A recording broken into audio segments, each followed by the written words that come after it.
मड़ुआड़ी थाना क्षेत्र के गोकुल नगर चांदपुर में किराए के मकान में रह रहे सब्जी विक्रेता रामलखन सोनकर की गुरुवार की देर रात संदिग्ध हालात में मौत हो गई। गोकुल नगर निवासी लालमन यादव के मकान में पिछले 2 वर्षों से रामलखन सोनकर किराए पर रहते थे। सूचना पर पहुंचे बेटे चंदन ने पिता की मौत पर संदेह जताया है। उनका कहना है कि पिता के मुंह से झाग के साथ खून भी बह रहा था। पुत्र ने इसकी सूचना मड़ुआड़ी थाने को दी। मौके पर पहुंची पुलिस ने मौके की जाँच के बाद शव को पोस्टमार्टम के लिए भेज दिया है।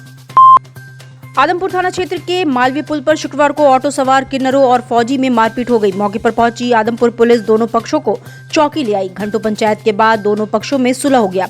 बताया जाता है कि फौजी मुगलसराय से शहर आने के लिए ऑटो में सवार हुआ। उसमें कुछ किन्नर भी सवार थे। पड़ाव के आगे राजघाट पुल पर ऑटो पहुंची तो मारपीट होने लगी। पुलिस पहुंची तो किन्नर फौजी पर छेड़खानी का आरोप लगाते हुए हंगामा करने लगे। इसके बाद पुलिस दोनों पक्षों को पुलिस चौकी लेकर आ गई। यही बातचीत के बाद सुलह भी हो गया। जीआरपी कैंट ने शुक्रवार को ट्रेनों में मोबाइल लूटने वाले बबलू चौरसिया को गिरफ्तार किया है। पुलिस ने उसके पास से लूट का मोबाइल बरामद किया है। बबलू अनौरा दलित बस्ती का रहने वाला है। जीआरपी इंस्पेक्टर हेमंत सिंह का कहना है कि वो इससे पहले भी लूट के मामले में जेल जा चुका है। पिछले दिनों जमानत पर बाहर आया था। उसका मुख्य पेशा ट्रेनों में यात्रियों की मोबाइल लूटना है और दिखावे के लिए वो महमूरगंज में मोमो की दुकान लगाता रहा। पुलिस ने बताया कि मोबाइल लूट कर वो बेच देता था और उससे मिले रुपयों से अय्याशी करता था। वो शातिर किस्म का है। मथुरा में पंजीकृत होके यहाँ ट्रांसफ़र होके आया था, चूँकि घटना यहाँ की थी। और ये बबलू चौरसिया है जो मोबाइल जो है छीन के लेके भाग गया था, लूट किया था इसने। ये पहले भी जो है जेल जा चुका है लूट में ही। और ये हरचंद बस्ती अनौरा का रहने वाला है। सर बात ये तो अकेले लूट करता था या साथी भी थे? इस बार तो ये अकेले ही लूट किया था और पहले मुकदमे में इसके साथ 2 साथी थे, जिसमें ये जेल में बंद था, फिर जमानत में बाहर छूटा था। ये कहाँ से लूट हुई थी? ये ट्रेन से। ये आज यहाँ इसमें टिकट घर के पास पकड़ा गया है। ये लूट ट्रेन में किया था। सर पूछताछ में पता चला ये क्या करता था? हाँ, ये मोमोज बेचने का काम करता है और अपना ये उसी की आड़ में मौका मिलने पर लूट कर लेता है और उस पैसे से अपना मौज मस्ती करता है। महात्मा गांधी काशी विद्यापीठ छात्र संघ चुनाव से पहले व्यक्तिगत रंजिशों का दौर भी शुरू हो चुका है। शशि प्रकाश चंदन ने मीडिया को बताया कि पिछले दिनों कुछ लोग अपनी बात मनवाने के लिए दबाव बना रहे हैं। वो विचारधारा की राजनीति नहीं, दबंगई की पक्षधर है। सोशल मीडिया पर मुझे धमकी दी गई है कि विश्वविद्यालय में मत आना। शशि प्रकाश ने धमकी देने वाले का नाम बताया और कहा कि यदि मुझे कुछ होता है तो उसका जिम्मेदार वही व्यक्ति होगा। संघ के चुनाव के उपरांत हो रहा है और क्या है कि ये एक वर्चस्व की लड़ाई है एक तरीके से, जो कि ये लोग अपना वर्चस्व कायम करना चाहते हैं। एक अच्छी और बेहतर राजनीति नहीं करने देना चाहते हैं, विचारधारा की राजनीति नहीं करना देना चाहते हैं। ये लोग चाहते हैं, जो हमारे अपोनेंट वाले हैं, ये लोग चाहते हैं कि साफ साफ ये हमारी बात माने और मेरे द्वारा जो हम कहें वो करे।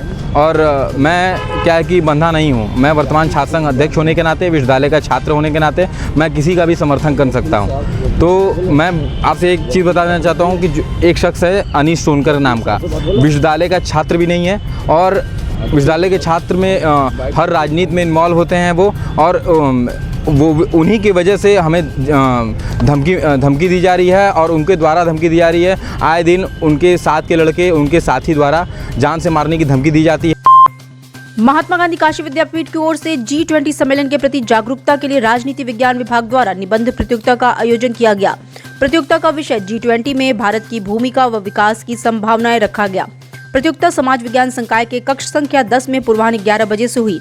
कार्यक्रम का शुभारंभ करते हुए विभागाध्यक्ष प्रोफेसर सूर्यभान प्रसाद ने प्रतिभागियों का उत्साहवर्धन किया। इसी क्रम में उन्होंने G20 की स्थापना की पृष्ठभूमि पर अपने विचार रखे।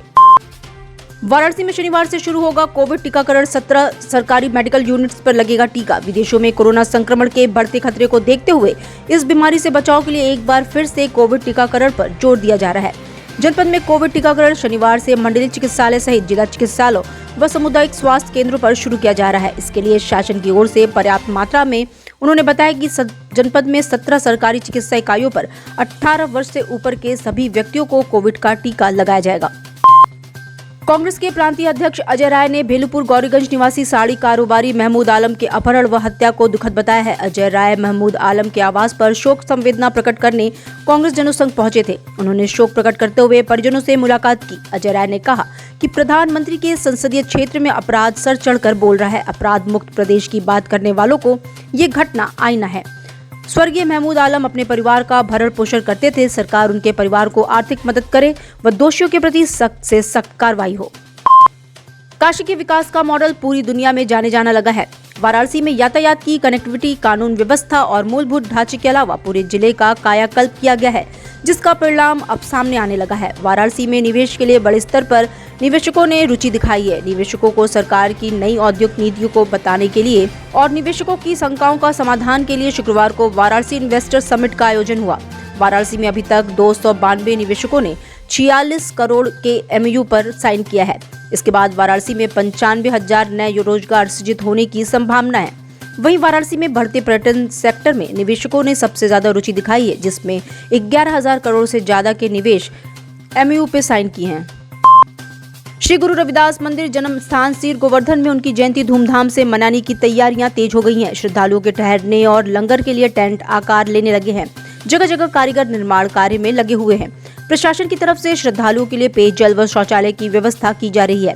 बारिश की आशंका से पांडाल की तरफ जाने वाले मार्ग को मनरेगा के तहत बनाया जा रहा है। सफाई के लिए नगर निगम के सफाई कर्मी भी लगे हुए हैं। मंदिर प्रबंधन का कहना है कि मौसम और निकाय चुनाव के साथ ही कोरोना को देखते हुए पिछली जयंती की तरह ही श्रद्धालुओं की संख्या इस बार भी कम रहेगी और उसी के अनुरूप पंडालों में व्यवस्था की जा रही है। पीने जो भी है सब व्यवस्था वही हर साल देखते हैं और हजारों की गिनती में श्रद्धालुओं को जो यूरोप से आते हैं उनको महाराजी बेगमपुरा स्पेशल ट्रेन लेके जो 2 तारीख को यहाँ पहुँचेगी तो महाराज जी के साथ आएंगे। हजारों की गिनती, बाकी संगत की कोई गिनती नहीं है, लाखों की गिनती में होती जिसकी कोई गिनती नहीं। इस बार लगभग कितना उम्मीद है? कोई गिनती नहीं, उसका कोई अनुभव नहीं है। लाखों की तादाद में होते हैं। टेंट कितने बनाए जा रहे हैं लोग? टेंट पहले तो लगते थे 60-70 टेंट लगते थे, अभी तकरीबन 50 से कितने बन चुके हैं, बाकी और बन रहे हैं। 2 दिवसीय दौरे पर वाराणसी आए भाजपा के राष्ट्रीय अध्यक्ष JP नड्डा व CM योगी आदित्यनाथ ने शुक्रवार की सुबह श्री काशी विश्वनाथ व काशी कोतवाल काल भैरव का दर्शन पूजन किया। इसके बाद बनारस की गली में भ्रमण करते हुए दुकान पर जाकर चाय की चुस्की ली। इस दौरान काशीवासी छतों से बीजेपी अध्यक्ष व CM को निहारते रहे और जय श्री राम के नारे लगाए। दूसरी बार भाजपा अध्यक्ष बनने पर JP नड्डा 2 दिवसीय दौरे पर गुरुवार की शाम वाराणसी पहुंचे।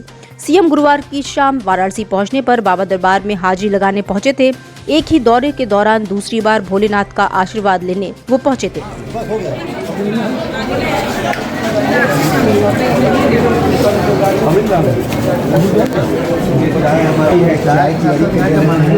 देख सकते हैं यहाँ पर मंदिर के बाहर बीजेपी अध्यक्ष JP नड्डा जी हैं, उनके साथ यूपी के CM योगी आदित्यनाथ हैं और मंत्रिमंडल के लोग भी मौजूद हैं और कोशिश करते हैं इस बात का